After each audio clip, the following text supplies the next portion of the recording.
विधुम किम विधाता किम वा विद्याधरोयम किमतिम सुरपतिम किम नलह किम कुबेरः नायम नायम च नायम नहि खलु नैव नाचो न चाशो कृणाम कर्तुम प्रवित्यम स्वयं हि हले भूपतिर्भुजदेवः।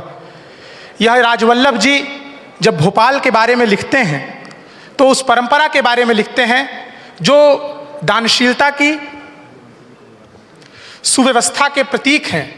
इस भोपाल के केंद्र हैं। इस भोपाल के महाराजा भोज से इस भोपाल का परिचय होता है, जबकि अन्य किसी परंपरा से नहीं, क्योंकि भोपाल दानशीलता का प्रतीक रहा है, भोपाल सुव्यवस्था का प्रतीक रहा है और भोपाल महाराजा भोज का प्रतीक रहा है। और इस वैचारिक मंथन में, इस वैचारिक महायज्ञ में मंच पर उपस्थित सभी पुरोहितों को और इस वैचारिक यज्ञ के सभी यजमानों का मैं पुनः इस वैचारिक महायज्ञ में हार्दिक स्वागत, वंदन और अभिनंदन करता हूँ। बहुत बहुत धन्यवाद आदरणीय। अब हम इस महाकुंभ में जो हमारे पास विषय है, सनातन भारत की आत्मा और सनातन धर्म का वैश्विक प्रभाव, इस विषय पर अब हम मंथन करेंगे। हमारे साथ धर्म के विविध आयामों के महामनीषी उपस्थित हैं और सच में इस कार्यक्रम में भगवान की अद्भुत कृपा है, क्योंकि जब हम इस कार्यक्रम में साध्वी जी को देखते हैं तो गोस्वामी तुलसीदास जी का वो दोहा याद आता है कि अब मोहिबा भरोस हनुमंता बिनु हरि कृपा मिल ही नहीं संता। तो सच में इस कार्यक्रम में हरि की अद्भुत कृपा है कि हमको संत मिले हैं और इस सनातन व्यवस्था पर लिखने वाले लोग मिले हैं, ऐसे महामनीषी मिले हैं। सनातन धर्म पर बात हो रही है। पहला प्रश्न मेरा साध्वी जी से ही रहेगा कि सनातन धर्म में अनेक प्रकार के विचार हैं, वैष्णव हैं, शैव हैं, शाक्त हैं, गणपत्य हैं। भगवान शंकराचार्य की अद्वैत की विचारधारा है, द्वैत की विचारधारा है, विशिष्टाद्वैत की विचारधारा है, रामानुजाचार्य, नाभानंदाचार्य, बड़ी श्रृंखला है संतों की, विचारों की, पंथों की। इस विविधता में अनन्यता क्या हो सकती है? कैसे इन विचारों में हिंदू एक हो सकता है? क्या आप कहना चाहती हैं इस पर?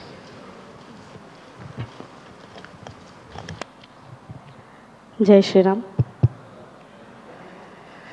हमारे यहाँ परंपरा है कि किसी भी विषय को प्रारंभ करने से पहले 1 मिनट के लिए भगवान का स्मरण करते हैं। तो मैं भगवान को प्रणाम करती हूँ।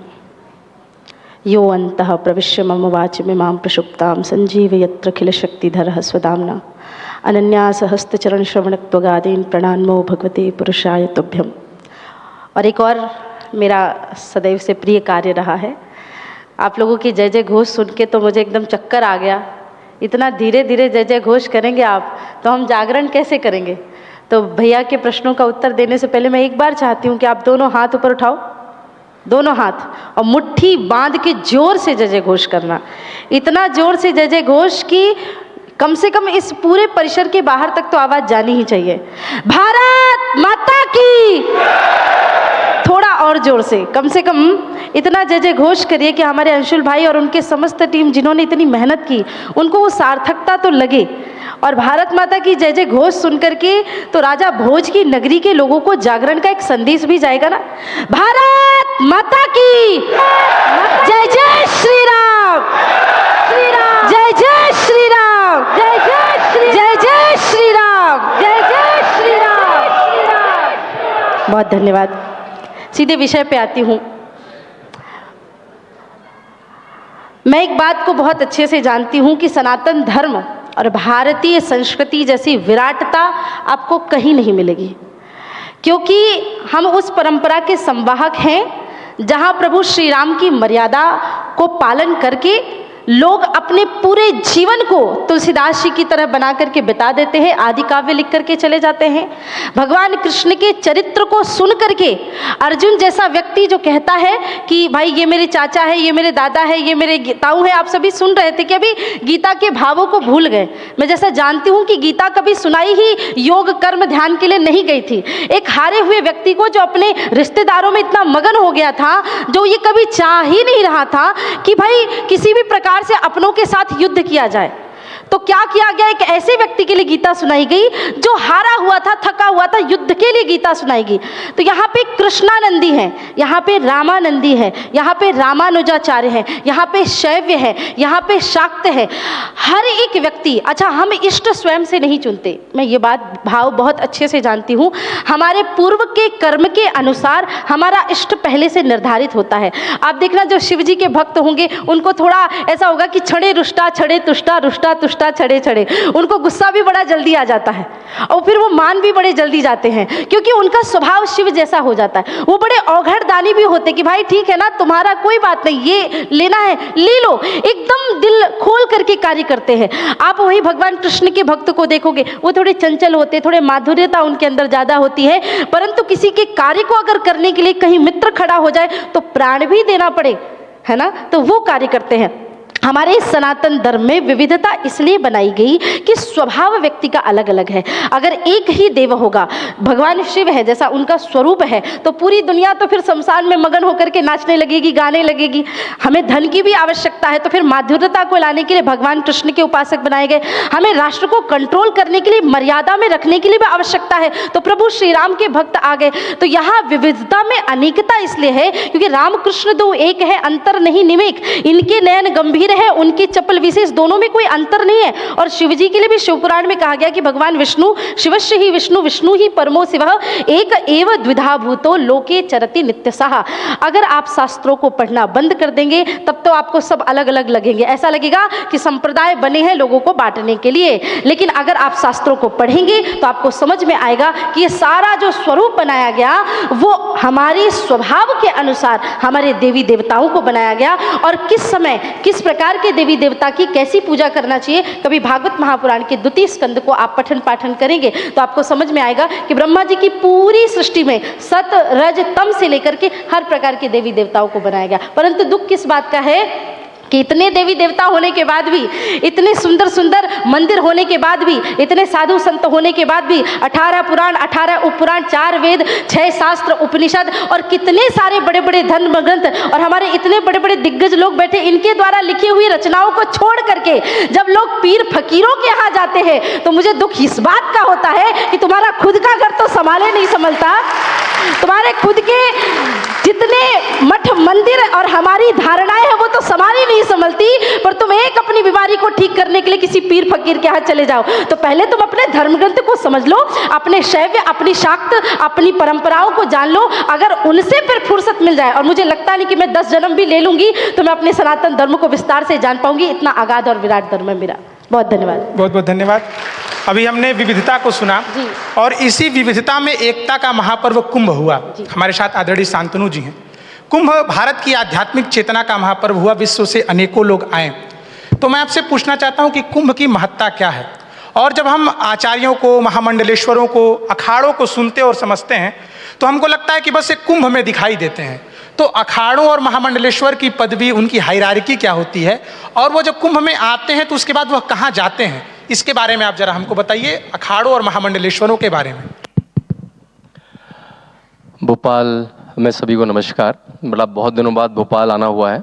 मेरा नाम शांतनु गुप्ता है, मैं उत्तर प्रदेश से आता हूँ। मेरा नाम शांतनु गुप्ता है, मैं योगी आदित्यनाथ के उत्तर प्रदेश से आता हूँ, ऐसे कहें तो ठीक होगा। मैं श्री राम की जन्मभूमि से आता हूँ, श्री कृष्ण की जन्मभूमि से आता हूँ। तो सबसे पहले जय श्री कृष्णा, जय श्री राम। मैं कुंभ से आया हूँ, अभी वो कुंभ से था, करीब 1 हफ्ते के लिए गया था। एक टूरिस्ट की तरह, एक पर्यटन करने वाले की तरह गया था और एक श्रद्धालु की तरह, एक भक्त की तरह लौटा। मैं 7 दिन के लिए गया था, 1 हफ्ते के लिए गया था और 1 महीने वहाँ रह के लौटा। जब कुंभ से लौटा घर, नोएडा में मेरा निवास है, तो मुझे कम से कम, जैसे हम लोग कहते हैं विड्रॉल सिम्टम, तो 2-3 वीक तो मुझे ऐसा लगा कि वापस चले जाऊँ, कैसे रहूँ यहाँ, उतना आवाज़ें क्यों नहीं। कुंभ में मैं आपकी बात पे आता हूँ। मैं परमार्थ निकेतन के कैब में सेक्टर 23 में रहता था। पूरा जो 4000 हेक्टेयर की जो मेला क्षेत्र था, करीब 60 किलोमीटर में, 25 सेक्टर में बटा था, तो मैं 23 सेक्टर में रहता था। तो जब कुंभ में आप चाहे टेंट में रहेंगे, चाहे नदी में जाएंगे, तो एक सबसे पहले सबसे बड़ी आवाज़ आएगी। यहाँ कौन कौन कुंभ जाके आए?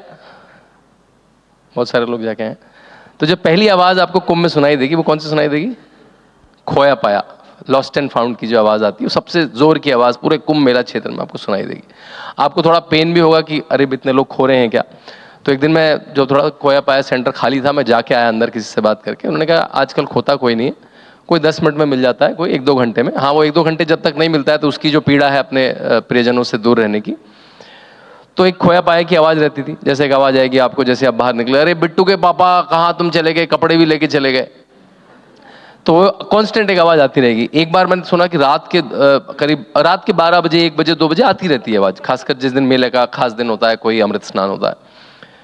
तो रात में 1 दिन 2 दिन बंगाली में आवाज़ आती थी, क्योंकि आप खुद जाके भी अनाउंस कर सकते हैं, अनाउंसर से भी अनाउंस करा सकते हैं और खुद जाके भी अनाउंस कर सकते हैं। तो 1-2 घंटा बंगाली में आवाज़ आती रही। तो मैंने कहा कहाँ से पता लगा, फिर मैं बाहर जाके पता लगा कि गंगा सागर मेला खत्म हुआ है, तो बहुत सारी ट्रेनें आई हैं। तो थोड़े दिनों बाद तो मुझे अंदर अपने टेंट में बैठे बैठे पता लगने लगा कि कुंभ में भीड़ कितनी है, केवल खोया पाए की साउंड से। अगर उसकी फ्रीक्वेंसी बहुत ज़्यादा है, आवाज़ें बहुत जोर जोर से जल्दी जल्दी आ रही हैं, तो एक ही आवाज़ आएगी। दूसरी आवाज़ मेला का एडमिनिस्ट्रेशन, उसकी आवाज़ आएगी। इस मेला क्षेत्र को 2 घंटे के लिए बाइक मुक्त डिक्लेयर किया जाता है ना। जैसे ज़्यादा भीड़ है तो बाइक को भी मना हो जाता था। एक बार मैं देख रहा था, एक शायद पति पत्नी थे, 2 ऐसा बाइक पे जा रहे थे, तो कह रहे थे जो भी बाइक होगी उस पर फाइन लगेगा। किसी ने ध्यान नहीं दिया। जो भी बाइक चला रहा है उसको पाप चढ़ेगा। जैसे ही पाप चढ़ेगा बोला, ब्रेक मार दिया उसने। तो ये भारत की, कि भारत को फाइन से नहीं डर लगता है, भारत को पाप पुण्य से फर्क पड़ता है। तो भारत जो चलता है वहां से पता लगता है भारत की आत्मा, की भारत के फाइन, एडमिनिस्ट्रेशन, पुलिस, ठीक है वो तो व्यवस्था है, लेकिन जो भारत की आत्मा है पाप पुण्य से चलती है। वो चलता रहा, बाइक चलता रहा, मैं देख रहा था उसको। जैसे ही उसने फाइन बोला 500 रुपये, कोई दिक्कत नहीं, दे देंगे 500 रुपये, लेकिन जैसे बोला कि पाप चढ़ेगा तो मैंने खट से ब्रेक मारा। तो ये दूसरी आवाज़ आती थी। तो इधर से बिट्टू के पापा आवाज़ आती थी, दूसरे मेला क्षेत्र बाइक फ्री घोषित किया जाता है। तीसरी आवाज़ आती थी जल पुलिस की, क्योंकि सारा काम तो जल में है। एक दीदी, ये बड़ी अच्छी बात है, हम लोगों को मूर्ति पूजा कहा जाता है। 66 करोड़ लोग बिना मूर्ति के केवल नदी में डुबकी लगाने चले गए। लेकिन जिस दिन हमारा मन होता है उस दिन हम शिव के उपासक होते हैं, फिर विष्णु के उपासक होते हैं, शक्ति के उपासक होते हैं। किस दिन हम कुछ के उपासक नहीं होते, हम केवल नदी में डुबकी लेके चले जाते हैं। तो ये जो मल्टी लेयर है, ये सनातन है। तो तीसरी आवाज़ आपको आएगी जल पुलिस की। जल पुलिस थोड़ी रूड रहती है, क्योंकि उसको मतलब कोई भी अगर एक आदमी डूब गया, क्योंकि वहाँ पे लोग थोड़ा से पानी को देख के थोड़ा आपका बच्चापन निकल आता है, तो उसमें लोग इधर कूदते हैं उधर कूदते हैं। तो मुझे याद है, मैं तो रोज ही स्नान 1-2 बार करने जाता था 30 दिन में। तो एक दिन संगम जा रहे थे, संगम बोट से जाना पड़ता है। तो एक थोड़े से जरा हेल्दी आदमी, मोटे लोग कहते हैं तो रोज गुस्सा आता, तो ऐसे वो पानी भर रहे थे बोट में बैठ के। तो पुलिस का निर्देश रहता था कि जब आप नहाने जाएं तब पानी भरें, क्योंकि ऐसा बोट थोड़ी पलट सकती है। तो वो जल पुलिस वाला सामने से बोल रहा है, भाई साहब आपका वजन बहुत ज़्यादा है, अगर आप ऐसे टिल्ट होंगे तो बोट पलट सकती है, बिल्कुल ऐसी आवाज़। तो वो व्यक्ति कॉन्शियस हो गया, इतने सारे लोग उसको देख रहे हैं कि यार मैं मोटा हूँ। तो एक ही आवाज़ जल पुलिस की आती रहती है, पानी ना भरें, बोट से टिल्ट ना हो, ये लाइफ जैकेट आपने देखा हो, सब ऑरेंज जैकेट पहन, सब लाइफ जैकेट पहन रखे। तो एक आवाज़, ये कॉन्स्टेंट आवाज़ें आपको सुनाई देंगी, मेला, बिट्टू के पापा, आप जल पुलिस, आप मोटे हैं। फिर एक आवाज़ आपको सबसे कॉमन आवाज़ है वो धार्मिक आवाज़। कोई तो मुरारी बापू की कथा चल रही होगी, बागेश्वर धाम बाबा की कथा चल रही होगी, कुछ नहीं चल रहा होगा तो कहीं से राम नाम का कुछ भजन चल रहा होगा, हनुमान चालीसा चल रही होगी, तो ये एक आवाज़ आएगी। एक आवाज़ जो कुछ छोटी मोटी दुकानें हैं वो कहेगा, वो घुटनों का दर्द का तेल ले लो, पेट सफा का कुछ चूरन ले लो। तो ये जो 4-5 आवाज़ें ना, कुछ शुरू में आपको बड़ी कर्कश सी लगेंगी, भाई ये बड़ी सारी आवाज़ें हैं। फिर मेले की अपनी आवाज़ होगी, कोई किसी को चिल्ला रहा होगा, बात कर रहा होगा। ये सारी आवाज़ें 3-4 दिन बाद आपको इसमें मधुरता आने लगेगी और आपको वही सुनाई देगा जो आपको सुनना है। ये केवल मेले में ही संभव है। पहली बात। अब आपने पूछा कि मेले का महत्व क्या है। देखिए, आपको सबको उसकी पौराणिक कथा पता ही है, उसको दोहराने की जरूरत नहीं है। लेकिन वो पौराणिक कथा इतनी पौराणिक है, मेरा रामायण पे काफ़ी अध्ययन है।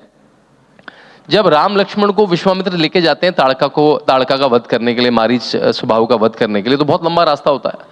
तो जो कहानियां सुनाते हैं उसमें भी समुद्र मंथन की कहानी सुनाते हैं। वो तब से चली आ रही है। मतलब जो कहानी विश्वामित्र उनके गुरु राम लक्ष्मण को सुना रहे हैं, उस कहानी का प्रयाग का महाकुंभ अब भी हो रहा है। वो इतनी निरंतरता है। मैं TVS जो बाइक आती है उसके CEO के साथ एक बार नहाने गया, अन्नामलाई जी भी थे, के अन्नामलाई। उन्होंने बड़ी सुंदर बात बोली दीदी। उन्होंने कहा ये पानी नहीं है, ये सिविलाइजेशन है। मतलब उसने क्या क्या देखा है। जब समुद्र मंथन हुआ और देवताओं और राक्षस के बीच में उस कुंभ के लिए, उस कलश के लिए जिसमें अमृता, उसके लिए छीना झपटी हुई, तो 4 बूंदे टपक गई। कहाँ कहाँ टपकी? वो ऊपर से शुरू करें जो आज के उत्तराखंड में हरिद्वार में गंगा नदी में, वो फिर उत्तर प्रदेश में आते हैं प्रयाग में संगम में टपकी, फिर आपके मध्य प्रदेश में उज्जैन में शिप्रा नदी में टपकी, और फिर इधर हम नासिक जाते हैं, तरमक जाते हैं, गोदावरी में। वो तो पहला महत्व तो है कि वहां पे उतने पौराणिक समय जो अमृत की बूंदें आई।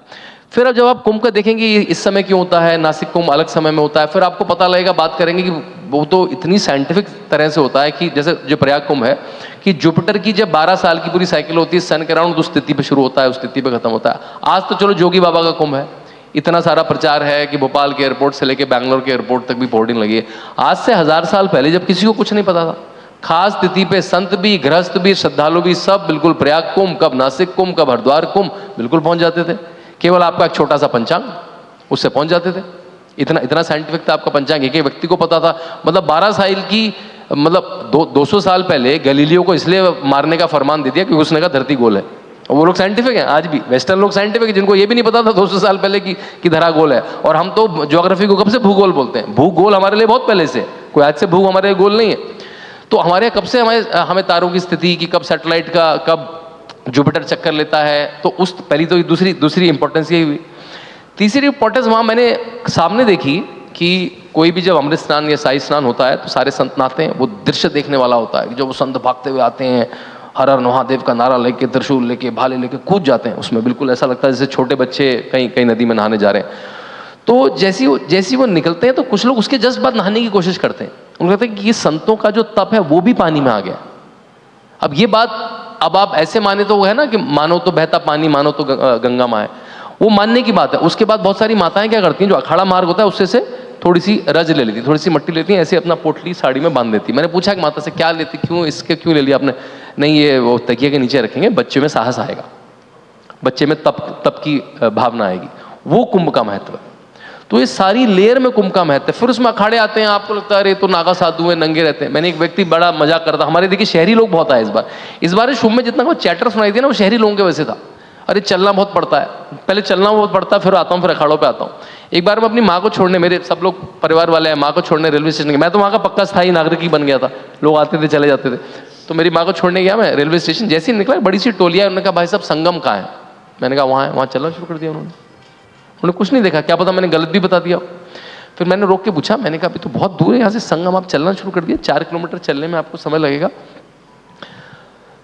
तो बोले चलने गए तो कुंभ है भाई साहब, वो वैष्णो देवी में भी चलते हैं। उन्होंने मुझे 6 तीर्थ गिना दिए, वैष्णो देवी में भी चलते हैं, गोवर्धन की पूजा में भी चलते हैं। जिसको नहीं चलना वो घर पे बैठे। ये अर्बन व्यक्ति को आदत है, अरे मैं तो अपने कैंप तक बिल्कुल गाड़ी में पहुंचूंगा, मैं तो बिल्कुल अपने होटल तक गाड़ी में पहुंचूंगा। हमारे यहाँ तो फॉरेस्ट भी जाते हैं तो बिल्कुल शेर के मुंह में पहुंचना है इनको। तो ये जो अर्बन लोग इस बार बहुत आए ना, 5 लाख 66 करोड़ में 5-10 लाख ही आए होंगे जिनको फ्लाइट से, ट्रेन से, गाड़ी से पहुंचना था। उन्होंने कहा चलना मत पड़ रहा है, चलना मत पड़ रहा है। अभी चलने के तो कुंभ है, आप गाड़ी चला देंगे, किसी ने बसें चलानी चाहिए थी एडमिनिस्ट्रेशन को। वो करोड़ों लोग चल रहे, कितनी बसों में आ जाएंगे करोड़ों लोग। तो जो कुंभ नहीं गया वही कुंभ के बारे में चर्चा करता था। बाद में आते हैं अखाड़ों पे, लोगों ने कहा ये नागा साधु क्या बदलता है, तो बिना वस्त्रों के घूम रहे। मैंने कहा ठीक है, तुम भी घूम लो बिना वस्त्रों के, दिखाओ वहाँ 4 डिग्री 5 डिग्री में बिना वस्त्रों के घूम के कैसे घूम पाओगे? वहाँ आप तो बिल्कुल 6 जैकेट पहन के बैठे हो, टोपा लगा के बैठे हो, दस्ताने पहन के बैठे हो। भाई उसकी तब की व्यवस्था है, वो क्या कैसे बैठा है, उसको सेहरन तक नहीं आ रही है साधु को, मतलब जो गूजबम जिसको बोलते हैं वो तक नहीं आ रहा है, यानी उसने कुछ तप करी है। वो फिर उसके कहा हमारे पास 12 अखाड़े हैं। 12 अखाड़े की परंपरा भी कैसे पड़ी, इसमें बहुत सारे योगदान है। जब आदि शंकराचार्य हुए, उन्होंने देखा कि हमारे यहाँ भाई अलग अलग मत, थोड़े से एक विवाद की स्थिति उत्पन्न होने लगी। जो शिव भक्त हैं वो बोले हम तो शैव हैं, हम तो शैवाइट्स हैं। विष्णु भक्त ने कहा हम तो वैष्णव हैं, हम तो वैष्णवाइट हैं, वे शक्ति के उपासक हैं। ऐसे अलग अलग मत पंथ में थोड़ा सा विवाद होने लगा। इनको अलग अलग स्थापना करी जाए, इनको सबको एक जगह और व्यवस्थित तरह से बुलाया जाए। तो कुंभ में जो वैचारिक, जो इंटेलेक्चुअल एक तरह से लेयर आई, वो आदि शंकराचार्य ने ऐड करी। उन्होंने कहा भाई 7 ये शैवाइट अखाड़े हैं, तो वहाँ 7 बड़े बड़े शैवाइट अखाड़े होते हैं, शैव अखाड़े होते हैं। ये 3 वैष्णवाइट अखाड़े हैं, 3 विष्णु जी को भक्त मानने वाले अखाड़े, फिर 3 उदासीन अखाड़े हैं। उनमें से एक अखाड़ा दीदी मैं जूना अखाड़ा देखने गया, जूना अखाड़ा पे आता हूँ। जूना अखाड़ा सबसे वहाँ चर्चित अखाड़ा था, क्यों था बताऊंगा। तो सामने में चाय पीने लगा तो देखा गुरु गोविंद सिंह की बड़ी सी तस्वीर लगी है। मैं वहाँ पे गया, द्वार पे गुरु गोविंद सिंह इधर लगे, उधर गुरु नानक लगे। तो मतलब आपको लगा जो सनातनी हुआ सबसे बड़ा जमावड़ा है, उसमें सिख अखाड़ा है एक बहुत बड़ा। वो पन्नू पागल वहां से कह रहा है विदेश से कि मैं यहाँ पे बम फोड़ दूंगा। मैंने कहा फोड़ बम वहां पे। तो मतलब जिसको जानकारी नहीं कि कुंभ में हो क्या रहा है, कुंभ होता क्या है, उसकी परंपरा क्या है, वो कुंभ के बारे में चैटर कर रहा है। आगे हम इन बारों में इसके बारे में जानेंगे, अखाड़ों के बारे में। मनीष त्रिपाठी जी हमारे साथ हैं। सामान्य पुरुषों के वस्त्र डिजाइन करने वाले को हम काफी उत्सुकता से देखते हैं। आप पुरुषों से जब पुरुषोत्तम के वस्त्र डिजाइन की बात आपके सामने आई, जगत से जगत के पालनहार के वस्त्र डिजाइनिंग की बात जब आपके सामने आई, तो मौका आपको कैसे मिला और क्या वो भावुक क्षण थे जब आपको पता चला कि आपको भगवान श्री राम लला की वस्त्रों को, उनके परिधान को डिजाइन करना है? सर्वप्रथम धन्यवाद, सभी को प्रणाम मेरा। और देखिए, हर एक आदमी जब किसी प्रोफेशन में जाता है, मैं निफ्ट दिल्ली का पास आउट हूँ, लखनऊ का रहने वाला हूँ। और जब हम पढ़ते हैं तो सोचता था, मैं जब पढ़ रहा था सोच रहा था कि एक समान परिवार से आता हूँ, सोच रहा था कि जब भी किसी सेलिब्रिटी के कपड़े बनाने को मिले, किसी क्रिकेटर के कभी बनाए, कभी किसी एक्टर के कपड़े बनाए, कभी किसी राजनेता के कपड़े बनाए, बट मन में ना खलबली मची रहती थी। और मैं क्योंकि ऐसे मंच पे बैठा हूँ तो ये बताना ज़रूरी है कि जो जीवन हमारा जो लाइफ है वो पर्पस ड्रिवन होनी चाहिए। हम लोग हमेशा टारगेट ओरिएंटेड जीवन जीते हैं और कहीं ना कहीं इसीलिए कहीं ना कहीं एक अंकुश लग जाता है, आगे जाके एक सीमा पे आप जाके पहुंच जाते हैं, सोचते हैं कि अब इसके आगे क्या करें। तो हम लोग टारगेट बना लेते हैं कि ऐसा काम, पैसा कमाना, पैसे का टारगेट होगा, कभी किसी को फेम का टारगेट होगा। तो मेरा पर्पस ये था कि मैं कैसे अपने काम के थ्रू कुछ ऐसा कर पाऊँ, और इस मंच के माध्यम से बताना चाहूँगा कि मैं कोविड के टाइम में लगभग 7,000 औरतों को मैंने रोज़गार से जोड़ा, और NRLM, NULM और रूरल डेवलपमेंट के जो SHGs हैं उसके माध्यम से। तो कहीं ना कहीं उनका ही जब वो कर रहा था उसी दौरान, क्योंकि कोविड में सब कुछ खाली था, मंदिरों में मंदिर भी कहीं ना कहीं मतलब एक तरीके से प्रभावित थे, तो बहुत से दर्शन करने को मिले उस दौरान। मैं 85 विलेजेस में गया और लगभग मैंने, मेरी गाड़ी थी फॉर्च्यूनर उस समय, मैंने 1.25 साल में वो चलाई 85,000 किलोमीटर और 5 राज्यों में गया, 100 से अधिक गाँव में। और उस दौरान मैंने एक नोटिस करी, मैंने कहा कि हम सब अपने अच्छे अच्छे कपड़े पहनते हैं, हम सब लोग अपने लिए जो पैसे कमा लेता है वो सोचता है कि मैं जैसे जैसे उसका स्तर बढ़ता रहता है, उसका एक्सपोजर बढ़ता है, कोई सोचता है कि पीटर इंग्लैंड, कोई कहता है रेमंड, फिर कोई कहता है वर्साचे, कोई कहता है गुची, बट कोई ये नहीं सोचता कि भगवान के जो पोशाक हैं, जो वस्त्र हैं, वो कैसे होने चाहिए। कहीं कहीं इस पर चिंतन मंथन होता है, कहीं कहीं लोग उसको सिर्फ, और अमूमन हमने देखा है कि लोग सस्ते कपड़े का चयन कर लेते हैं, पॉलिस्टर कपड़े का चयन कर लेते हैं। तो मेरे मन में ये भाव आया कि प्रभु के जो पोशाक हैं उन्हें असली textile, Indian textile, indigenous textile, khadi का होना चाहिए। इस विचार को लेकर मैं कई लोगों से चिंतन मंथन किया, कई बार लोगों को गया, और आदरणीय मुख्यमंत्री अपने हमारे योगी जी उत्तर प्रदेश, उनके समक्ष मैंने ये प्रस्ताव रखा 2021 में, और मैंने ये प्रस्ताव रखा कि भगवान के जो पोशाक हैं वो खादी की होनी चाहिए। और मुझे सौभाग्य मिला कि उन्होंने अनुमति दी और मैंने ये पोशाक पहली बार तैयार की। और उसके बाद मन में लगा कि अब इस पर होता नहीं, एक व्याकुलता हो जाती कि अब तो मुझे रोज़ पहनाना है, मैं तो और मंदिरों में कपड़े पहनाऊँगा। और जब ये बनाया तो एक मतलब मन में लगा कि भगवान की पोशाक इंडियन हैंडलूम्स की और इंडियन टेक्सटाइल की होनी चाहिए। हम इतने कल्चरली रिच हैं, आज हम धर्म की बात कर रहे हैं, आज हम हमने उपनिषद वेद की बात कर रहे हैं, आज जिसको लोग प्रमाणित कर रहे हैं साइंस के माध्यम से, वो हम हज़ारों साल से ऑलरेडी जानते थे। तो हमारे वस्त्र, हमारे जो कपड़े हैं, जो लिनन, हम आज बहुत लोग उसको पॉपुलर करके पहनते हैं। वो वाल्मीकि रामायण में उसका वर्णन किया हुआ है क्योंकि सीता जी ने पहना हुआ है। तो मतलब ये चीज़ें जब मैं पोशाक बना रहा हूँ तो मैंने शायद इसको मतलब इसके बारे में पढ़ा हो जाना। तो इसी क्रम में मैं अपना लगा हुआ था, और जैसे आम श्रद्धालु अपने मन में विचार लेके घूमता है कि राम मंदिर इतने दिन बाद बनने जा रहा था, सबके मन में कोई ना कोई भाव था कि कोई अपना कहते हैं ना कि पंडाल लगा रहा था, कोई चाय पिला रहा था, कोई खाना खिला रहा था, कोई रोड साफ कर रहा था, सब लगे हुए थे।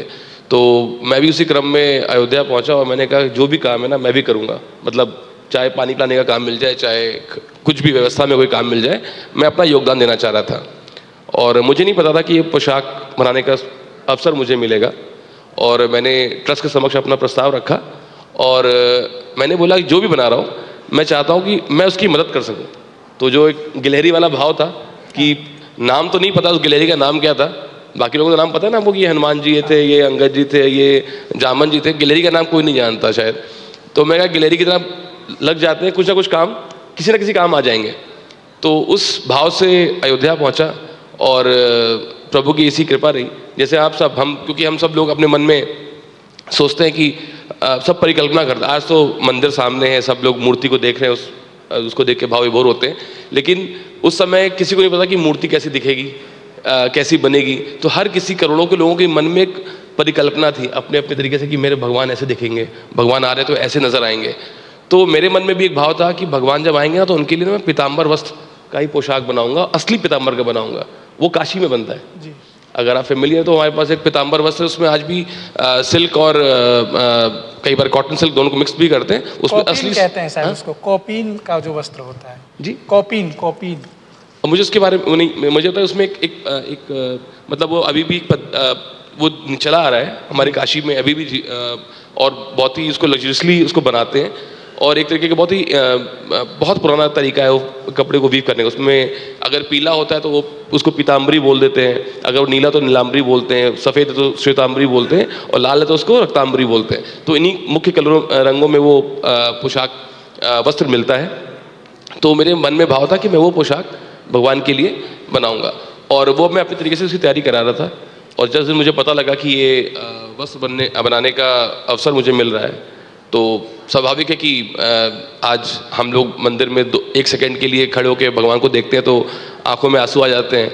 और जब लगा कि भगवान के समक्ष रहकर वहीं पे महीना भर रुक कर वहीं पे कह सकते हैं कि ना वहाँ पे रह कर बनाना है पोशाक, तो मेरे लिए उससे बड़ी कोई चीज़ ही नहीं थी।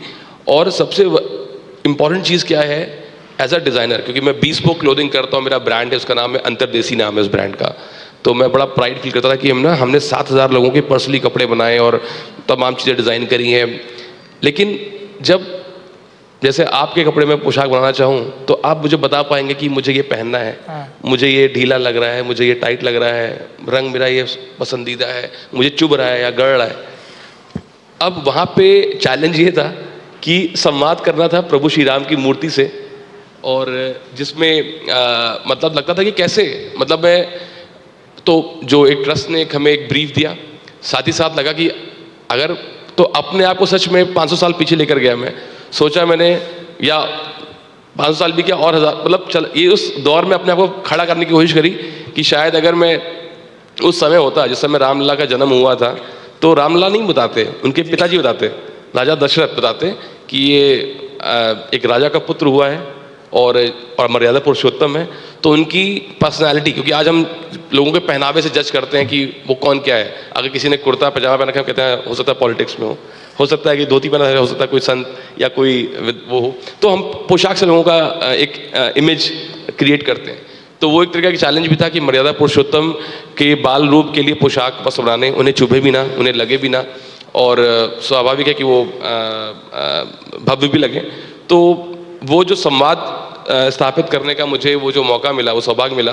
और कई ऐसे सारे इंसिडेंट हुए जहाँ पे आज शायद ऐसे तो लगे किंवदंती लगे या कुछ कहानी लगे, बट कई ऐसे मौके आए जहाँ पे बहुत ही क्योंकि देखिए ये विषय सिर्फ डिज़ाइनिंग का नहीं था, ये विषय करोड़ों लोगों की आस्था का था। क्योंकि आज जिस मूर्त को किसी ने देखा नहीं है, जिस प्रतिमा को किसी ने अभी तक देखा नहीं है, वो प्रतिमा 22 जनवरी को सबके सामने आने वाली थी, और सबके लाखों करोड़ों लोगों के मन में एक परिकल्पना थी कि मेरे भगवान ऐसे दिखेंगे। तो उस परिकल्पना को, उस इमेजिनेशन को सबकी उसमें खरा उतरना था। तो स्वाभाविक है कि वो मार्गदर्शन जी प्रभु का रहा, और आज आप सबके सामने आगे हम इस पर बात करेंगे कि किन किन दिवसों पर ऐसी बात हुई। साध्वी जी हमारे साथ थे। अभी श्री राम मंदिर की बात हुई। भारत में अनेक प्रकार के मंदिर हैं, मंदिरों की अलग अलग व्यवस्थाएं हैं, लेकिन मंदिर आज भी सरकार के अधीन है। हम मंदिरों को अभी स्वतंत्र नहीं करा पाए हैं। हमारे जो न्यास बने हैं उसमें भी सरकार के कुछ हस्तक्षेप हैं। हमारे भक्तों के पैसे का जो मदरसों में भी प्रयोग किया जाता है। अभी आपसे जिस विषय पर हमारी बात भी हो रही थी, तो हिंदू मंदिर कब स्वतंत्र होंगे, और क्या हिंदू मंदिर जब स्वतंत्र होंगे तो उनके क्या कल्याण के आयाम होंगे, कैसे आश्रम बनेंगे, गुरुकुल पद्धतियाँ कैसे स्थापित होंगी। तो हम मंदिर को कब सरकार से निकाल करके अपने साधु संतों के अधीन देंगे कि जिससे विश्व का कल्याण और पुनः वैसी पुरानी व्यवस्था हमारे सामने आए। देखिए, हमारे पास अभी 2 चैलेंजेस सबसे बड़े। एक तो मंदिरों को सरकार से निकालना, और दूसरा जो पहले से 33,000 मंदिर तोड़ दिए गए उन मंदिरों को वापस लाना। अब एक साथ 2 बड़े काम कैसे करेंगे, इसके लिए भी एक साथ ही काम करने की आवश्यकता है। यहाँ कुछ भी ऐसा नहीं है कि आपको इन 4 कामों के लिए अलग अलग प्रयास करना पड़ेगा। यहाँ सिर्फ एकजुटता की भावना है, जो आपने आज का विषय भी रखा है, सनातन। जब लोग कहते हैं कि भाई मैं इस फला जाति का हूँ, मैं इस फला जाति का हूँ, मैं क्षत्रिय हूँ, मैं ब्राह्मण हूँ, मैं ये हूँ, मैं वैश्य हूँ। मैं खुद एक ब्राह्मण परिवार से आई, और अपने जीवन के लगभग 15 वर्ष की उम्र तक, क्योंकि मैं 6 वर्ष की उम्र से भागवत कथा की प्रवक्ता रही, तो मैं देखती थी कि परशुराम सेना वाले, ये सेना वाले मुझे ज़्यादा प्रमोट कर रहे हैं। तो मैंने सोचा कि बाकी और संगठन वाले दूसरे उसके लोग मुझे क्यों नहीं बुलाते हैं। तो मुझे पता चला कि मेरे नाम के आगे लिखा था साध्वी सरस्वती मिश्रा। तो मिश्रा सरनेम के कारण थोड़ा सा लोगों को अंदर ज़्यादा वो था, तो मैंने वो सरनेम हटा दिया। मैंने कहा कि चलो, अगर क्योंकि मैं संघ की विचारधारा से आती हूँ, मैं उस विचारधारा में आती हूँ जहाँ कहा जाता है हिंदवः सहोदरा सर्वे न हिंदू पतितो भवेत, मम दीक्षा हिंदू रक्षा मम मंत्र समानता। हम हिंदू हैं, हमारी एक ही जाति है, हमारा एक ही परिचय है कि हम सब हिंदू हैं। संस्कृति सबकी एक चिरंतन, खून रगों में हिंदू है, विराट सागर समाज अपना, हम सब इसके बिंदु हैं। तो चाहे वक्फ की जमीन से मंदिर को निकालना हो, चाहे मंदिरों को सरकारी अधीन से निकाल के अपने वश में करना हो, इन दोनों के लिए सबसे पहला कार्य तो है हिंदू का एकजुट होना। हम सबको इस बात को आज मानना पड़ेगा। हम ब्राह्मण नहीं, हम क्षत्रिय नहीं, हम वैश्य नहीं, हम शूद्र नहीं। आपने प्रारंभ में रामचरितमानस की बात की, अभी हमारी जितना भी विश्लेषण हुआ, भैया ने भी कुंभ के महत्व में बाबा तुलसीदास जी को याद किया, आप भैया ने अभी डिज़ाइन की बात करी। मेरी तो आंखों में आंसू आ रहे थे जब वो वस्त्रों की बात कर रहे थे कि मेरे प्रभु रामलला कभी एक तंबू में रहते थे और वो तंबू फट जाता था तो कोर्ट के पास जाके धक्के खाने पड़ते थे कि कृपया तंबू को चेंज करने के लिए परमिशन दी जाए। आज वो दिन है कि मेरे रामलला डिज़ाइनर कपड़े पहनते हैं, उससे बड़े सौभाग्य की बात क्या हो सकती है। बताना चाहूँगा आपको सभी लोग को कि प्रभु श्री राम लला रोज नए पोशाक पहनते हैं। बहुत बढ़िया। और ये भी बताना चाहूँगा उनको बनाने वाले जो लोग हैं, दीदी मैं आपके आशीर्वाद मतलब आपसे अनुमति लेके बोलना चाहता हूँ कि जो प्रभु के पोशाक लोग बनाते हैं उनको हमने नाम दिया है श्रम साधक। क्या बात है। और उनको हमने ये बीड़ा उठाया है कि हम महिलाओं को, ग्रामीण महिलाओं को, हिंदू महिलाओं को हम इस पोशाक बनाने की ट्रेनिंग भी दे रहे हैं साथ साथ, और अन्य वस्त्रों को भी बना रहे हैं। इसके तहत हम लोग ध्वज पे काम कर रहे हैं। वाह। क्योंकि जो मंदिर विस्थापित हुए आज वहां ध्वज लगाने की परंपरा भी कहीं ना कहीं समाप्त हुई है। तो जो भगवान राम डेली पहनते हैं वो इन भारत के सभी राज्यों के, विभिन्न राज्यों के अलग अलग जगहों से इंडियन टेक्सटाइल और इंडियन क्राफ्ट से बने होते हैं। तो हमारे राजा राम की आज ये क्या कहते हैं ठाठ है। और दूसरा ये बात ये भी कि दिल्ली से डेली वो फ्लाइट से जाते हैं। क्या बात है, एक बार जोरदार ताली बजा करके आप इनका मतलब सच में ये बहुत विराटता है हमारे देश की, समाज की। तो दुख की बात है, इस मंच से कहना पड़ रहा है कि दुख इस बात का है कि हमें तो एक मंदिर बनाने के लिए इतना लड़ना पड़ा। तो सरकारों से मंदिरों के लिए लड़ना अभी बहुत बड़ा काम है, परंतु उसके लिए सबसे सरल उपाय है पहले हिंदुओं का एकत्रीकरण होना। दूसरा विषय ये है कि जब मंदिर बनता है, बड़े मंदिर जो सरकार के अधीन है, वहाँ पर गैर हिंदू भी हैं, है ना। वहाँ पे उनके ट्रस्ट में उनके ट्रेजरर जो है, भाई हमको एक ईसाई भी दे देना है, हमको एक मुस्लिम भी आदमी चाहिए, हमको ये भी चाहिए। आप ऐसा कानून मदरसों में क्यों नहीं बनाते? वहाँ तो मुल्तवियों को 1-1, 1.5-2 लाख रुपए सैलरी मिलती है। अभी दिल्ली के पूर्व जो सीएम थे उन्होंने 150 करोड़ रुपए मुल्तवियों के लिए सैलरी के लिए सैंक्शन किया। मैंने कहा भाई कभी किसी पुजारी को भी इतनी सैलरी मिल जाए। यहाँ तो विवाह इत्यादि में पंडित जी आते हैं तो लोग 10 लाख रुपए का वेडिंग फोटोग्राफर रख लेंगे, 20 लाख रुपए का लहंगा लड़कियों ने खरीद लिया, ये कर लिया वो कर लिया। जब पंडित जी को दक्षिणा देने की बारी आई तो पंडित जी 2100 रुपए, 11,000 रुपए, इतना। अरे आपको क्या, वैसे भी ब्राह्मण को लोभ नहीं करना चाहिए। अच्छा भैया ब्राह्मण अपने घर का चूल्हा बंद कर दे, बाकी सब लोग करते रहे। तो इस बात का दुख है कि लोग तो अभी ब्राह्मणों के लिए धोती लेने के लिए जाएंगे तो भैया वो पंडित जी की पूजा वाली धोती दे दीजिए ना, तो वो जो सबसे सस्ती 150 रुपए की धोती होगी ना वो निकाल के दे देगा। तो दुख इस बात का है कि हम ही अपने धर्म को सही तरीके से समझ नहीं पाते, जान नहीं पाते। हमको मंदिर में किसी भी गैर हिंदू की आवश्यकता नहीं है। और जब जब मंदिर में कोई गैर हिंदू आएगा तो आपको ये बात पता होगी कि या तो उसमें किसी प्रकार का मिलावट होगी, गौमांस इत्यादि मिला करके करेगा। अभी जब उत्तर प्रदेश में सरकार ने जो कावड़ यात्रियों के लिए नियम बनाया कि भाई सब अपनी दुकान का, चलिए मैं छोड़ देती हूँ कि मैं हिंदू और इस विचारधारा सनातन विचारधारा की बात नहीं करती। As a consumer we have a right to know कि भाई हमारा खाना कौन प्रिपेयर कर रहा है ना। आपको हाइजीन पर्पस से, बाकी सब पर्पस से ये जानना जरूरी है कि नहीं है कि हमारा भोजन बना कौन रहा है। आपको ये बताने में क्या आपत्ति है, क्या समस्या है? तो दुख इस बात का है कि हम सारा का सारा, अच्छा मैंने कहीं सुना था कि कोई जो धर्म वाला व्यक्ति है वो बड़े ईमान का बड़ा पक्का है, तो फिर उसका ईमान तब कहाँ चला जाता है जब हरिद्वार के पूरे रास्ते में वैष्णो देवी ढाबा, महादेव ढाबा, उज्जैन में पूरे महाकाल दरबार, इस प्रकार के होटल बना करके रखे। तो चंद रुपयों के लालच में तो आप हिंदू बने बैठे। इससे अच्छे आ जाइए, हम कुशाभाऊ ठाकरे के फाउंडेशन के लोगों से कहेंगे इनकी घर वापसी कर ले। अगर इतना ही शौक है, मैं विषय से विषयांतर नहीं हो रही हूँ, मैं आपको ये सारी चीजें बता रही हूँ कि ये गिरगिट की तरह रंग बदलने वाले लोग हैं। जब इनको आवश्यकता पड़ती है तो मंदिरों के बाहर जाकर के ये पुजारी भी बनने को तैयार हो जाते हैं, टीका लगाने को भी तैयार हो जाते हैं, और जहां पर हिंदू की संख्या कम होती है वहां पर फिर ये अपना असली रूप दिखाना शुरू कर देते हैं। तो आपको सबसे पहले तो जागरण की आवश्यकता है।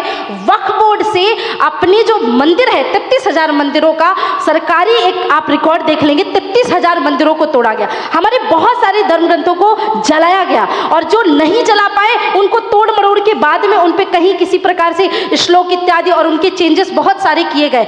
अभी भी आप देखोगे व्हाट्सएप पे, फेसबुक पे लोग तरह तरह के हिंदू धर्म को लेकर के बड़े विचित्र मैसेज करेंगे, और हमारे बच्चे, अरे मम्मी आपने वो पीके मूवी नहीं देखी क्या? उसमें कहा गया है कि शिव जी के ऊपर दूध मत चढ़ाओ, वही दूध किसी गरीब के बच्चे को दे दो, कुपोषण का शिकार। देश की कितनी जनसंख्या है, तो जनसंख्या किसकी है ये सब अच्छे से जानते हैं। हमको तो बता दिया गया हम दो हमारे दो, हम एक, हम दो हमारा एक, इस प्रकार के नारे हिंदू लगा रहे हैं। वो कह रहे हैं हम 5 हमारे 25। तो भाई बच्चे अगर कुपोषण का शिकार हो रहे हैं तो इतने बच्चे पैदा ही मत करो अगर उनको दूध तक नहीं पिला सकते तुम, है ना? आप उतने ही बच्चे पैदा करो जितने पाल सकते हो, पहली बात। और दूसरी बात, दूध हमारा, गाय हमारी, शिवजी हमारे, हम हमारे शिवजी को दूध से नहलाए, अपने खून से नहला दे, किसी चीज से नहलाए। आमिर खान का क्या जाता है आप ये बताइए? उस आमिर खान ने ये तो किसी भी मूवी में नहीं बोला कि ठंडी के समय बहुत ठंडी लगती है, कृपया ये चादरें मजार में ना चढ़ाए, वही चादरें किसी गरीब को चढ़ा दे, ठंडी से बच जाएंगी। समस्या इस बात की है कि हमारी जो जनरेशन है उसको ये समझ में ही नहीं आ रहा है कि चाहे बॉलीवुड में सिनेमा जिहाद हो, चाहे बहनों के साथ लव जिहाद हो, चाहे स्थानों में लैंड जिहाद हो, ये बहुत बड़ी समस्या है। अच्छा, ये कोई भी मत सोच रहा है यहाँ बैठ के कि साध्वी सरस्वती कोई मुस्लिम विरोधी है। मैं बहुत सम्मान करती हूँ मुस्लिमों का, मैं APJ अब्दुल कलाम को मानती हूँ, मैं रहीम रसखान को मानती हूँ, गुलाब सखी की हमने समाधि बना रखी है यहाँ बरसाने में, वहाँ जाकर के मैं उनको माथा टेकती हूँ, रहीम रसखान के दोहे अपनी कथाओं में गाती हूँ। पर आज तो बात चल रही है कि भाई ये औरंगजेब की समाधि थी, ये थी। औरंगजेब भारत से है ही नहीं भाई, उसके बाप दादा की जमीन नहीं, तुम वहां उसकी समाधि, उसकी मजार कैसे बना सकते हो? ये शिवाजी की धरती है, महाराणा प्रताप की धरती है, हमारे पूर्वजों की धरती है, रामकृष्ण की धरती है। यहाँ औरंगजेब, बाबर और टीपू सुल्तान का कोई काम नहीं होना चाहिए। यहाँ बहुत सारे विशेषज्ञ ज्ञानी सभी लोग बैठे हैं। मैं 2 मिनट में अपनी बात फिर खत्म करूंगी। मैं आप लोगों से एक बात पूछना चाहती हूँ। आपने सबने रामायण पढ़ी, कैकेयी को पढ़ा, मंथरा को पढ़ा, किसी ने आज तक, जबकि राम जी को वनवास भेजने के लिए माता कैकेयी का जो कार्य था वो अद्भुत था। केवल कौशल्या जो थी वो केवल रघुवंश के राम को जन्म दे सकती थी, लेकिन राम राज्य के राम को किसी ने जन्म दिया तो वो कैकेयी ने दिया। तभी राम जी ने कहा था सुन जननी सोई सुत बढ़भागी, क्योंकि जननी जन्म देने वाले को कहते हैं। जो हम संबोधन करते वो माँ, मैया, माता कह सकते, पर जननी जो हमें जन्म देता है उसे कहते। राम जी ने माता कैकेयी को कहा सुन जननी, क्योंकि हे माँ आज तूने मुझे जन्म दिया है, पूरी दुनिया मर्यादा पुरुषोत्तम राम राज्य के राम को जानेगी तो केवल कैकेयी की वजह से जानेगी। लेकिन तब भी हमारे मन में इतना क्षोभ है कि आज हम अपने बच्चे का नाम, बेटी का नाम कैकेयी नहीं रखते, मंथरा नहीं रखते। लेकिन कितने दुख की बात है कि वो बाबर, वो अधर्मी, वो विधर्मी, वो तैमूर जिसने देश को नष्ट किया, हमारे देश के सो कॉल बड़े बड़े सेलिब्रिटी वो अपने बच्चों के नाम बाबर रख रहे हैं, तैमूर रख रहे हैं, टीपू सुल्तान जैसे नाम रखे। चुल्लू भर पानी में डूब के इनके पहले मर जाना चाहिए, और फिर कहते हो इनकी फिल्मों के बहिष्कार की बात क्यों करते हैं? अगर आप अपने बच्चों के नाम तैमूर जैसे नाम रखोगे, बाबर जैसे नाम रखोगे, तो उनके आचरण तो बिल्कुल होंगे ही उनकी तरह। तो मैं आप सभी से हाथ जोड़ के प्रार्थना करती हूँ, पहले तो एक हो जाओ, एक बिंदु में आ जाओ, और सब मिलकर के ये बात करो कि एक वकील अगर वो वकालत की पढ़ाई करता है तो वो हॉस्पिटल में जाके ऑपरेट नहीं कर सकता। अगर एक डॉक्टर MBBS जाकर के करता है तो वो भागवत कथा की व्यासपीठ पे आकर के भागवत कथा नहीं सुना सकता। एक भागवत कथा प्रवक्ता जो कथा सुनाती है वो किसी भी मेडिकल स्टोर में जाकर के प्रिस्क्राइब नहीं कर सकती लोगों को कि भाई आपको ये मेडिसिन लेनी चाहिए। मैं आपको भागवत के 4 श्लोक बता दूंगी, रामायण की चौपाइयाँ बता दूंगी, वेदों के वाक्य बता दूंगी, पर जिसका काम उसी को साजे, जो जिस चीज़ की शिक्षा लेता है उसी का। तो पहली बात कि हमारे पास अखाड़े हैं, हमारे पास साधु संत हैं, हमारे परंपरागत हमारे मंदिर, हमारे प्रतिष्ठान, हमारे आदि शंकराचार्य भगवान द्वारा बनाए हुए प्रकल्प है, उन्हीं के अधीनस्थ अगर हमारे मठ और मंदिरों का संचालन होगा तो भारत विश्वगुरु के पद की ओर बढ़ेगा। वरना जब मंदिरों को बना करके सरकारों के अधीन कर दिया जाएगा तब ऐसा होगा कि मंदिरों से टैक्स लिया जाएगा और हज करने के लिए उसी मंदिर से फिर सब्सिडी दी जाएगी और फिर हिंदुओं के पास हिंद महासागर में डूब के मरने के सिवा कोई चारा नहीं रहेगा और फिर रोते हुए किसी के पास मत जाना। मैं आपको सच में बता दूं, मैं 2 मिनट आपको और लूंगी क्योंकि सनातन की बात चल रही है, मंदिरों की बात चली। आप मेरे अंदर से इतनी कड़वाहट इसलिए सुन रहे हैं कि कौन सी स्त्री होगी जो श्रृंगार का समय छोड़ करके, भाव का समय छोड़ करके, भगवान कृष्ण की इतनी सुंदर मीठी कथाओं को छोड़ के ऐसी बात करेगी। मेरा ग्रंथ कहता अद्विष्टः सर्वभूतानां मैत्रः करुण एव च, हमारा ग्रंथ कहता तितिक्षया करुणया मैत्र्या च अखिल जंतुषु, जहाँ चींटी से भी प्रेम करना सिखाया जाता है। पूरी दुनिया सनबात लेती है सूर्य के सामने। आप देखोगे बीचों में जाके, मैं विदेशों में जाती हूँ, सनबात लेते हुए पड़े रहते हैं। कौन सा दुनिया का एक देश भारत को छोड़ करके बता दीजिए जो सुबह सुबह स्नान करके 1 लोटा जल अर्घ लेकर के कहता है जपा कुसुम सांग काशम काश्यपेयम महाज्योतिम। हम भगवान सूर्य से रोशनी लेने से पहले, विटामिन डी लेने से पहले, सनबात लेने से पहले भगवान सूर्य को प्रणाम करते हैं। ये केवल और केवल सनातन की परंपरा हो सकती है, पूरी दुनिया में कोई और ऐसी परंपरा का संभाग नहीं है। हमारे यहाँ पूरी दुनिया, पेड़ पूरी दुनिया को ऑक्सीजन देते हैं। हमारे यहाँ परंपरा है तुलसी पूजा की, पीपल के पूजा की। हमारी माताएं वट सावित्री का व्रत रखती हैं, वट वृक्ष को प्रणाम करती हैं। पूरी दुनिया सो कॉल एनिमल लवर होने का, कुत्ते को गोद में उठा लिया और उसके बाद सांप तक, बिच्छू तक को नहीं छोड़ रहे, ऐसे ऐसे जीव को खा जा रहे हैं। और हमारे यहाँ गाय की पूजा होती है, हमारे यहाँ पोले के दिन बैल की पूजा होती है। अरे और तो छोड़िए, हमारे यहाँ नाग पंचमी के दिन सर्प को दूध पिलाने की परंपरा है। इतना विराट दुनिया में और कौन सा देश हो सकता है? तो ये होता है गिव एंड टेक, है ना, ये होता है एनिमल लवर, ये होता है पर्यावरण से प्रेम करना।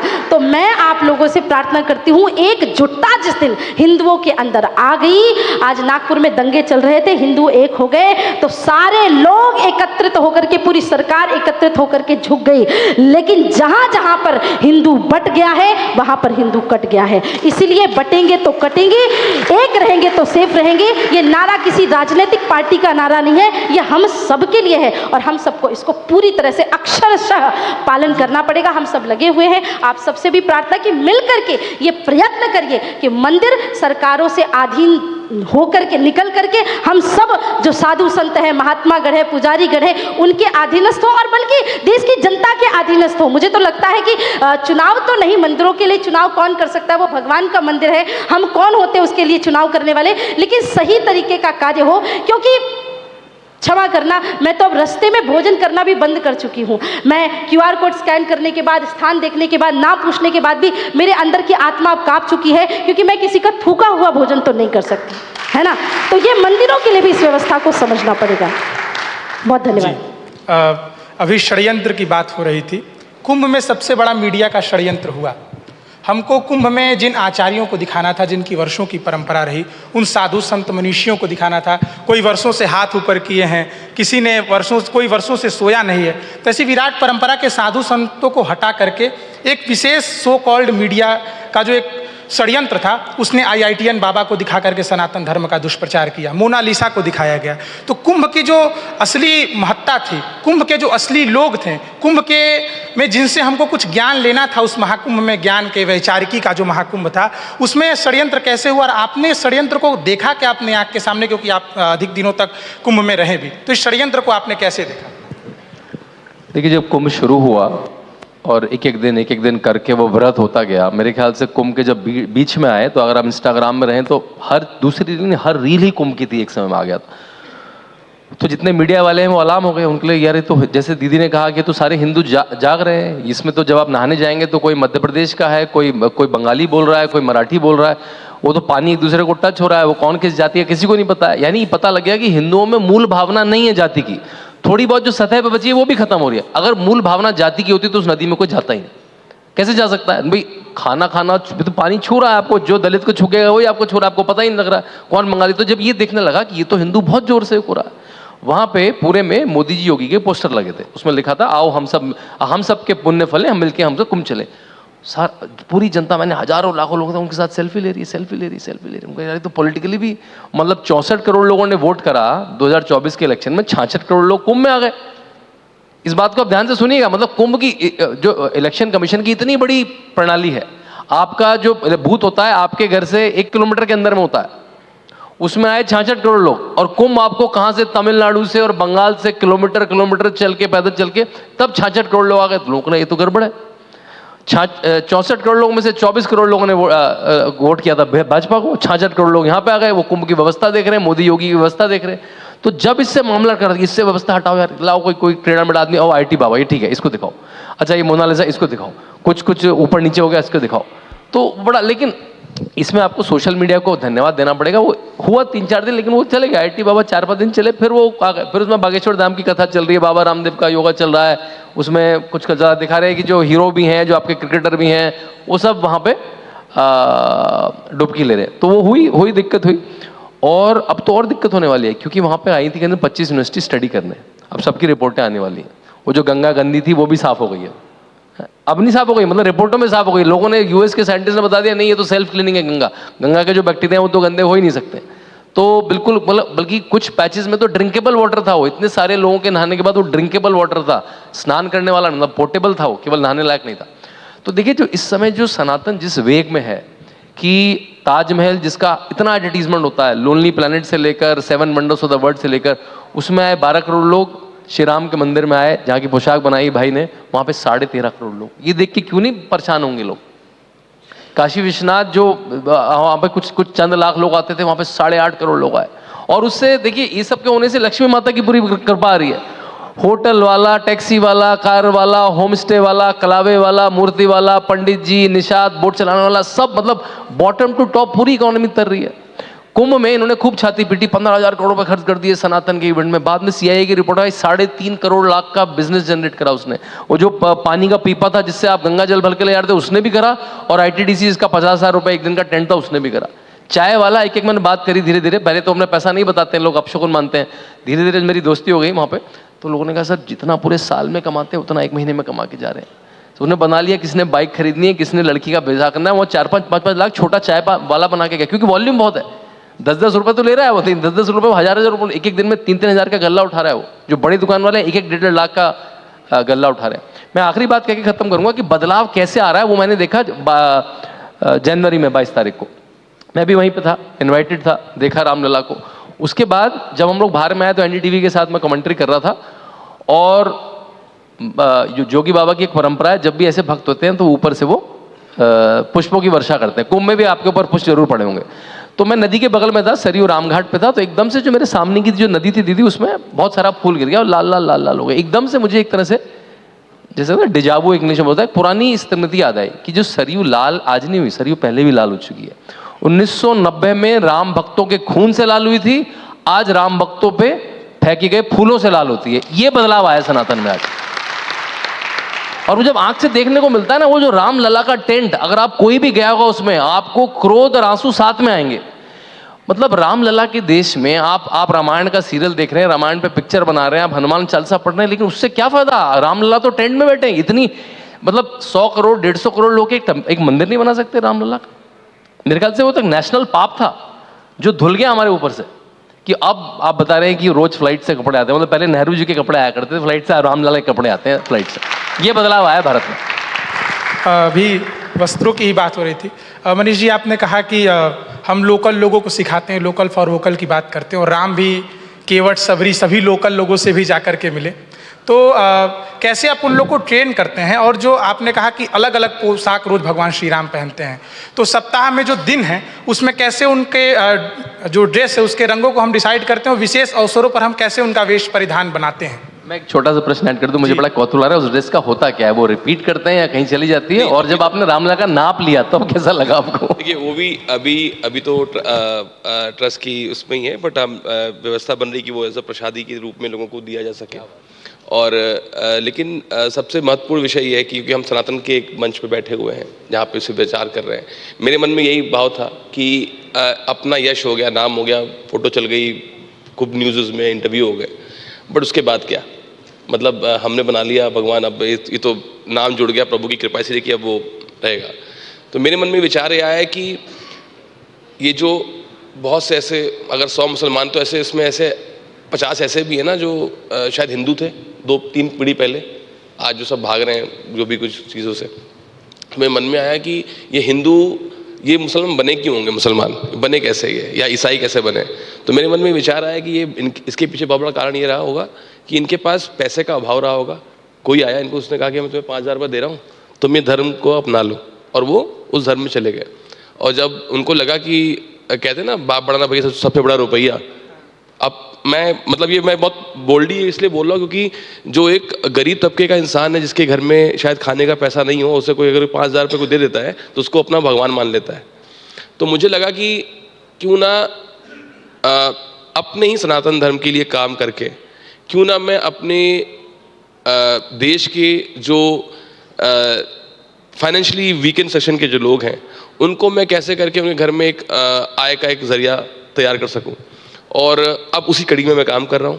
और जो बहुत सारे ऐसे वीवर्स थे, बहुत सारे ऐसे बुनकर थे, बहुत सारे ऐसे आर्टिजन थे जो शायद काम छोड़ के कुछ और अन्य कार्य कर रहे थे, उनका परिवार धर्म परिवर्तन भी कर रहा था। हम लोग को शायद सर ये आंकड़े मुझे नहीं पूरे पता, बट मैं एक इमोशनल दृष्टिकोण से बात कर रहा हूँ कि मुझे लगा कि एज अ प्रोफेशनल क्या मैं उसमें कुछ योगदान दे सकता हूँ, तो वो मैंने किया और अभी कर भी रहा हूँ। उसी के तहत ध्वज प्रोजेक्ट को शुरू कर रहा हूँ, जहाँ पे मैं अभी अपने लेवल पे मंदिरों के ध्वज की ट्रेनिंग महिलाओं को दे रहा हूँ। उसकी शुरुआत मैंने गाजियाबाद के लोनी गांव से की है और उसमें वो महिलाएं ध्वज बनाकर जो भी मंदिर हैं उनमें वो देंगी और एक मिनिमम इनकम जनरेट करेंगी। एनी हाउ, जो भगवान प्रभु श्री राम की जो पोशाक है उसके एक नियम है जो तय है मंदिर ट्रस्ट द्वारा।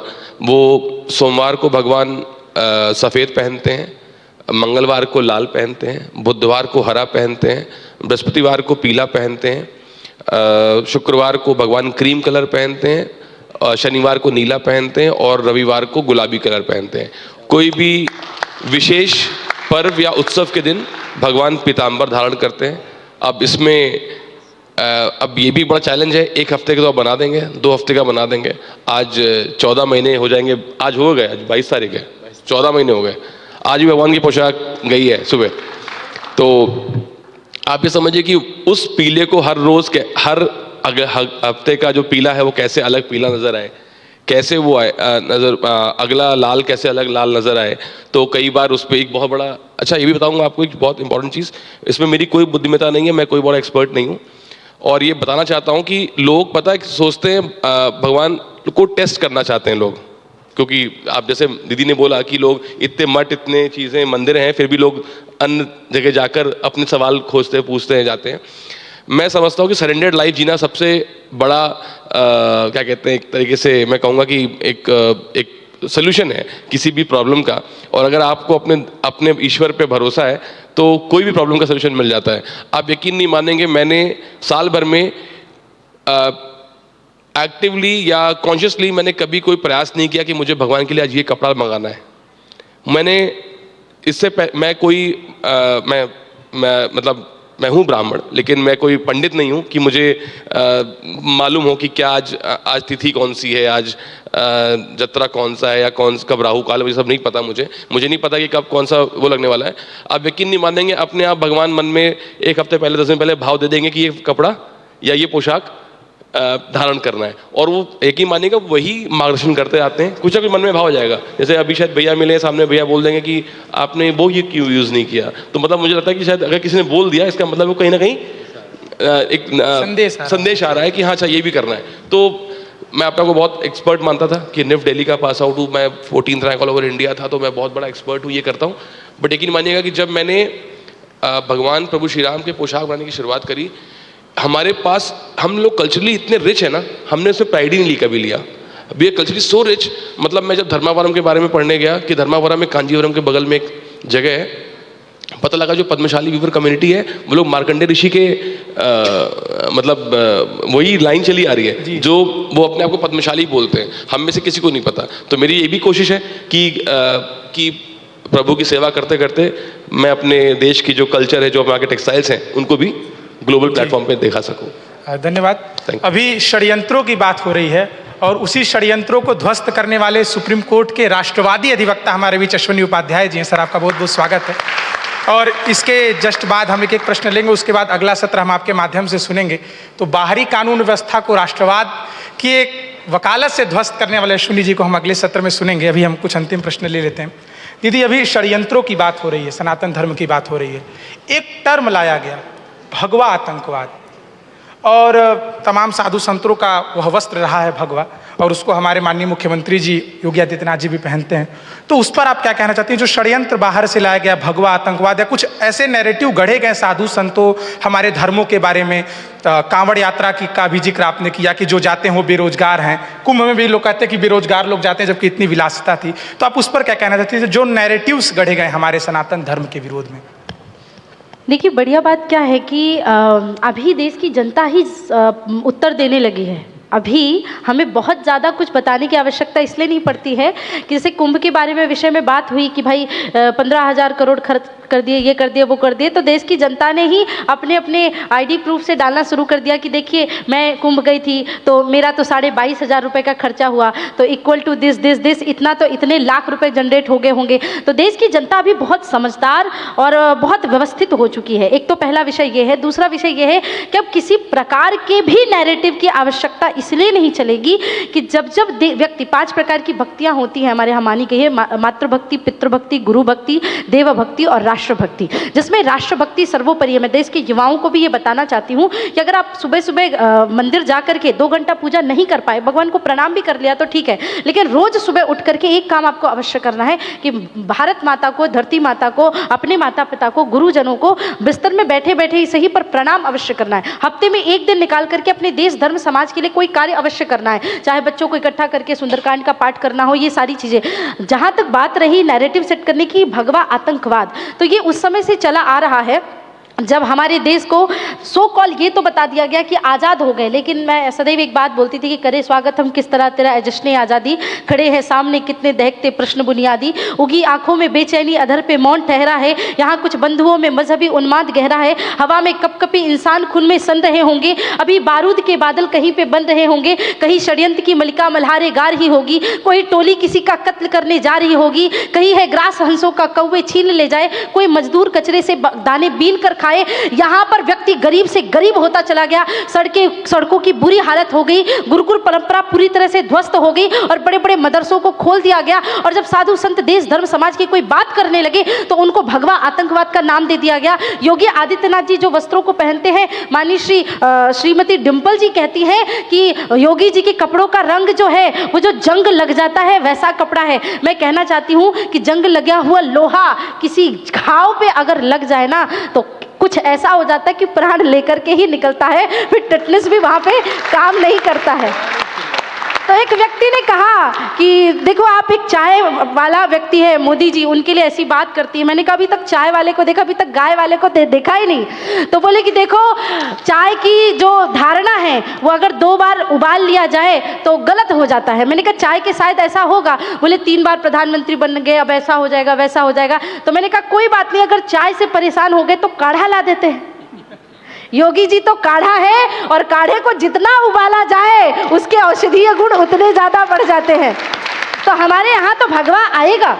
भगवा आतंकवाद कहने वाले कभी ये भूल गए कि सूर्य जब उदित होता है, उदित उदयगिरी मंच पे रघुवर बाल पतंग भगवान सूर्य ने कुकी उपाधि जब दी गई प्रभु श्री राम को, कैसे हैं तो जैसे बाल सूर्य उदय होता है तो भगवा रंग लेकर के आता है। हम यज्ञ करते हैं तो उसकी संविधा से जो सुंदर स्वरूप दिखाई देता है अग्नि का, वो भगवा रंग दिखाई देता है। हाड़ी रानी जब अपना शीश काट करके दे देती है कि मेरा पति युद्ध के मैदान पर जाए, और उसका पति जब तलवारों से तहस नहस करके खून की धाराएं बहाता है तो चारों तरफ जो लालिमा छाती है वो भगवा रंग से आती है। साधु संतों का शान है भगवा। ये लोग भगवा को इसलिए मिटाना चाहते कि ये जानते हैं कि जब तक इस देश में भगवा रहेगा तो भारत को हिंदू राष्ट्र बनने से कोई रोक नहीं सकता। तो ये जानते हैं कि भगवान इनके लिए बहुत बड़ी समस्या है, परंतु ये समस्या हम बनाए रखेंगे। और जैसा मैं आपको अभी बात चल रही थी ना, तो मैं आपको बताऊं कि अभी तो प्रारंभ है, हमने कहा था ना अभी तो केवल झांकी है। और जैसा कि भैया बैठे हुए हैं तो कोर्ट कचहरी की बातें मैं ना करूं, वही कर ले तो ज़्यादा अच्छा है। लेकिन ये तो हमारा नारा है कि अभी तो केवल झांकी है, मथुरा काशी बाकी है। और जहाँ तक डिज़ाइनर कपड़ों की बात रही तो उत्तर प्रदेश की बात तो आप दोनों करेंगे। भैया मैं तो ऑर्डर देने लायक हो ही नहीं, लेकिन मंच है, नाम मेरा सरस्वती है। हमारे मध्य प्रदेश में भी एक स्थान है जिसका नाम है भोजशाला। मैं चाहती हूँ वो भोजशाला भी जल्दी मुक्त हो, माता सरस्वती का दिव्य भव्य मंदिर बने और उनके भी श्वेत वस्त्र, तब आपको ये टेंशन नहीं होगी कि आज कौन सा कलर पहनाना है। माता सीता श्वेत वस्त्र, माता सरस्वती श्वेत वस्त्र धारण करती है। तो मैं तो अभी से इस मंच से आपको शुभकामना और आशीर्वाद देती हूँ और ये प्रार्थना करती हूँ ईश्वर से कि माता सरस्वती के वस्त्रों को बनाने का भी सौभाग्य आपको प्राप्त हो। क्योंकि आपने नैरेटिव की बात करी तो मैं भी नैरेटिव ही सेट करके जाना चाहती हूँ कि भोजशाला का मंदिर जल्दी बने, वो भोजशाला हमें वापस मिले। भोजशाला मध्य प्रदेश का एक ऐसा स्थान है, मैं जब भी बसंत पंचमी आती है मुझे इतना दुख होता है, इतना कष्ट होता है, जैसे रामनवमी के समय होता था, प्रभु श्री राम लला के समय। तो सबसे पहली बात यहाँ बैठे सब लोगों से हाथ जोड़ के प्रार्थना करती हूँ, अगर देश में साधु संत महात्मा ऋषि मुनि भगवाधारी सुरक्षित हैं तो ये समझना सनातन धर्म सुरक्षित है।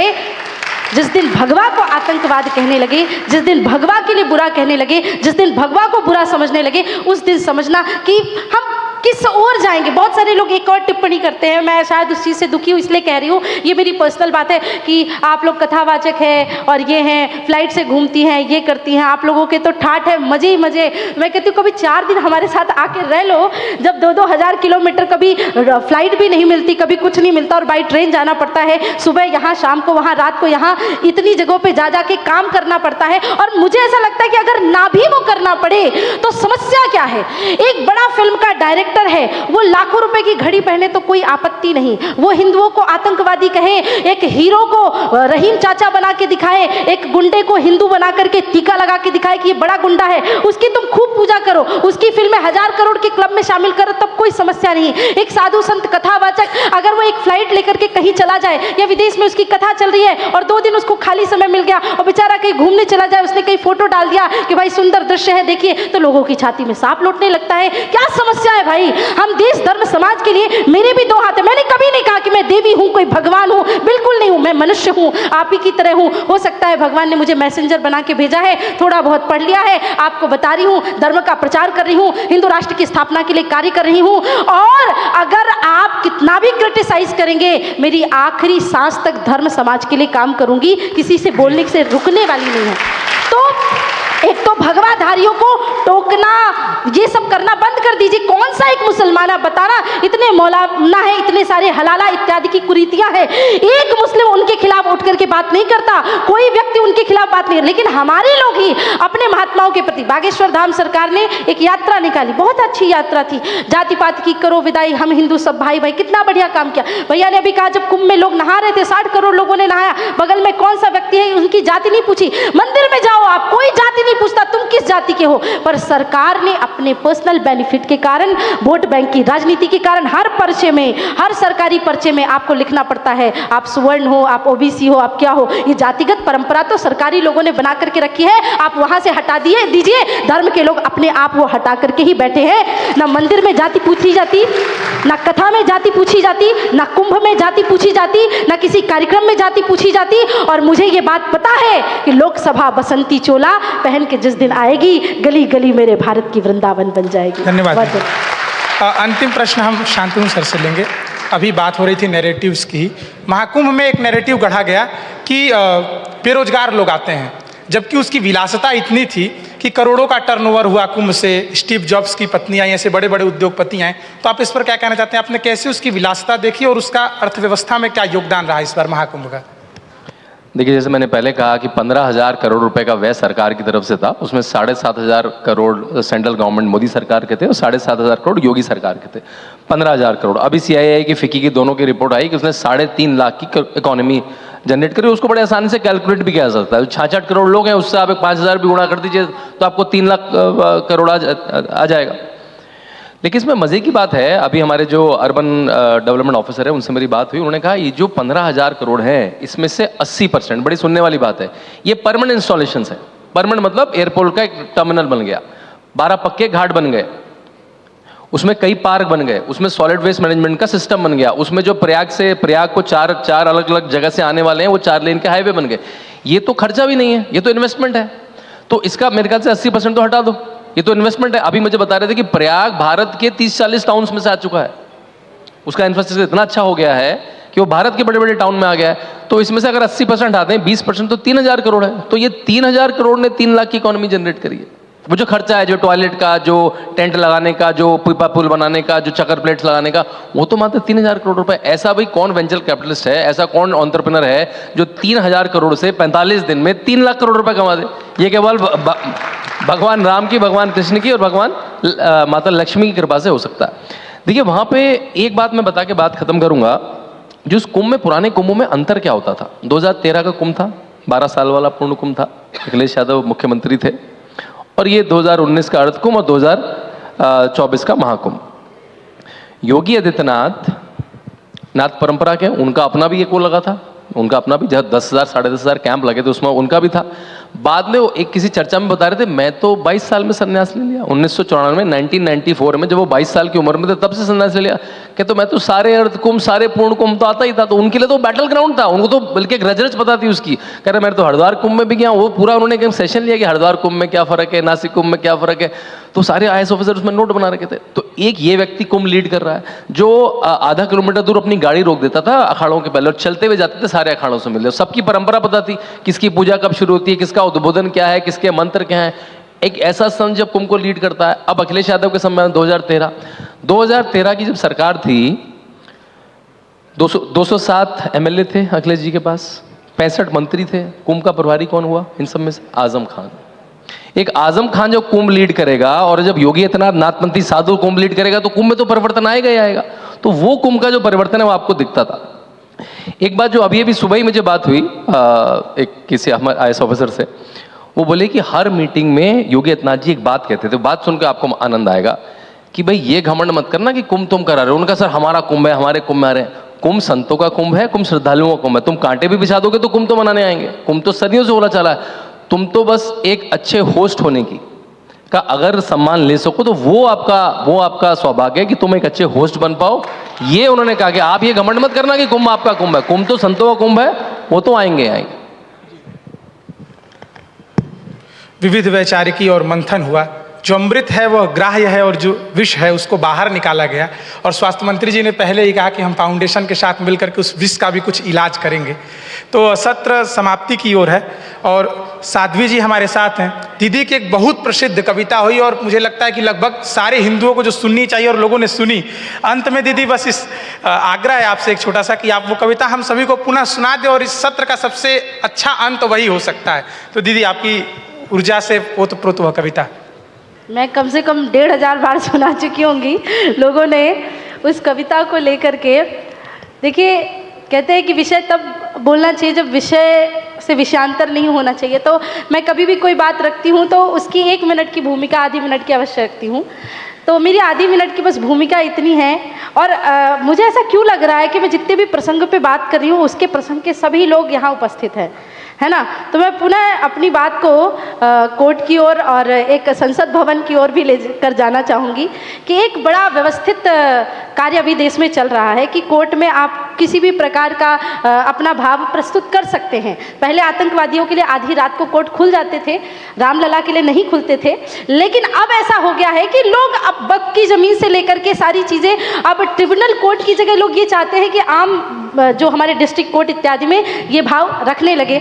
उसी प्रकार से वक्त का भूमि तो नहीं कहूँगी, लेकिन पाकिस्तान के पास अभी POK पाकिस्तान ऑक्यूपाइड कश्मीर है।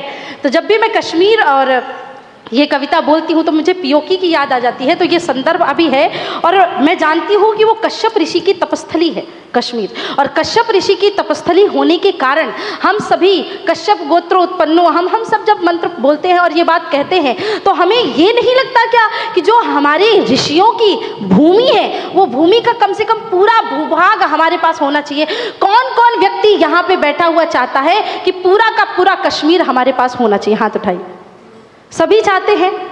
और अगर आप सभी चाहते हैं तो फिर मेरी ये वाणी, ये बहाव बोलने का सार्थकता रहती है और मैं तन मन और पूरी वाणी को सार्थकता ये कहते हुए कह सकती हूँ कि कश्मीर को पाने के लिए, पीओके यानी पाकिस्तान ऑक्यूपाइड कश्मीर को लेने के लिए साम दाम दंड भेद किसी भी प्रकार की नीति को अपनाना पड़े, क्योंकि हम हिंदू हैं, हम पहले किसी को छेड़ते नहीं, पर कोई हमें छेड़े तो हम उसे छोड़ते नहीं और हम डरते नहीं। अणबम्बों से, विस्फोटक जलपोतों से हम डरते हैं, ताशकंद शिमला जैसे समझौतों से। सियार भेड़िए से डर सकती सिंहों की औलाद नहीं, भरतवंश के इस पानी की है तुमको पहचान नहीं। आइटम बम बना करके तुम किस्मत पर भूल गए, 65, 71 और 99 के युद्धों को शायद भूल गए। तुम याद करो, अब्दुल हमीद ने पेटेंट टैंक जला डाला, हिंदुस्तानी नेटो ने अमरीकी जेट जला डाला। तुम याद करो, गाजी का बेड़ा झटके में ही डुबा दिया, ढाका के जनरल नियाजी को दूध छठी का पिला दिया। तुम याद करो 90,000 उन बंदी पाक जवानों को।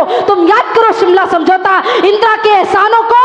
और अब की जंग छिड़ी तो सुन ले, नाम निशान नहीं होगा, कश्मीर तो होगा लेकिन पाकिस्तान नहीं होगा।